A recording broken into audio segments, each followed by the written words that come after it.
Located just north of Fayette in Fayette County, a 5,700-acre state recreation area holds natural and historic treasures. Come along with Notes on Iowa as we explore Volga River State Recreation Area. The initial 5,324 acres of the recreation area came together during the late 1960s. However, major plans for improvements didn't come together until the following decade. The initial lands incorporated the rugged topography of the Little Switzerland landscape surrounding the Volga River, while also incorporating the Big Rock Wildlife Management Area. In 1967, the state of Iowa started the Large Lakes Initiative with a stated goal of creating more water-related outdoor recreation opportunities for Iowans, especially around urban centers. Although Fayette, the only town in the United States with a college but no high school, doesn't necessarily strike many as urban, the Iowa Conservation Commission selected the Volga River as one of the 3 initial sites for the project. Geologists, however, had other plans, and concerns related to the porousness of underlying bedrock on the Volga forced plans for a nearly 1,700-acre lake on the river to change. Focused instead on damming Frog Hollow Creek, a tributary to the Volga, officials settled on a much smaller reservoir. Still concerned about the ability of the area's soils and bedrock to hold water, the project included coating the bottom with a layer of clay. Although many pushed to call the lake Lake Eisenhower, officials eventually stuck with Frog Hollow Lake. Building on momentum created by the completed construction of the 135-acre Frog Hollow Lake in 1979, a series of public meetings culminated in the unveiling of a master plan for a massive new recreation area just north of Fayette on October 1, 1979.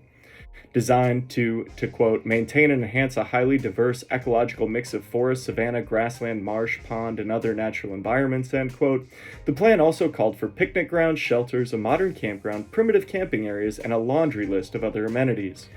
A unique aspect of the plans for the massive recreation area focused on the inclusion of an ecosystem management plan involving local farmers leasing lands to produce food and ground cover directed at specific wildlife populations. An initial soil suitability survey focused on determining the potential of the area's landscapes for agriculture before setting aside a few hundred acres to participate in the project.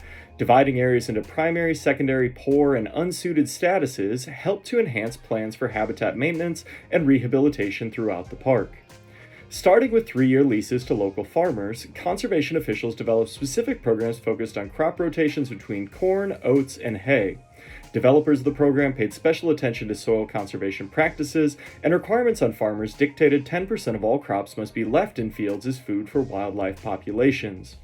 In primarily forested areas, initial development focused on areas adjacent to developing trails, with a special emphasis on leaving much of the forest lands undisturbed. 75% of the sites stood forested prior to settlement impacts according to studies, and large areas of pre-settlement forest still resided on the steep slopes of the recreation area prior to public land status. Prairies and savannas, located throughout the Frog Hollow Creek and Volga River Valley areas, largely fell to the plow in the pre-public lands era, and efforts to reestablish those specific habitat types continue to develop in the recreation area today. In modern times, Volga River Recreation Area offers visitors a wide variety of amenities.